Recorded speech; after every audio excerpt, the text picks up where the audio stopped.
La Huella de Voz es un programa que está beneficiando a miles de personas de la tercera edad en la Ciudad de México.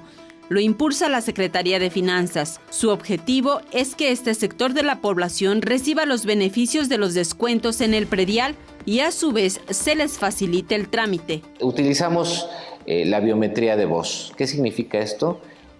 Todas las personas tenemos una voz que es completamente diferente del resto de las personas. Es tan seguro, de hecho es más seguro que la huella dactilar.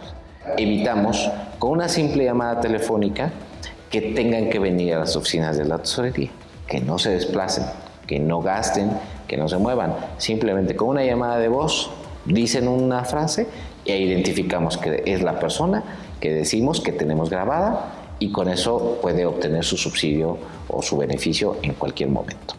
¿Pero cómo funciona? Las personas acuden a la tesorería la primera vez, muestran la documentación y en una cabina se graban varias frases de voz. Las frases quedan registradas en los servidores.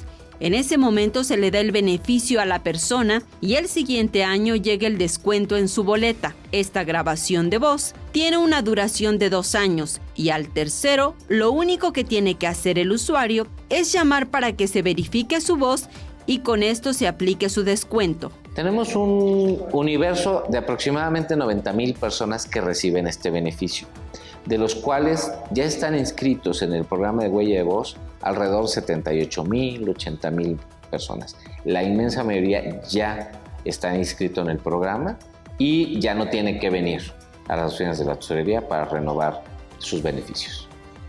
La Secretaría de Finanzas asegura que por hacer su pago anual por anticipado puede tener hasta un 8% de descuento adicional si lo hace en enero o un 5% si lo paga en febrero. En las imágenes, Liber Rodríguez, Saray Mariscal, 21 Noticias.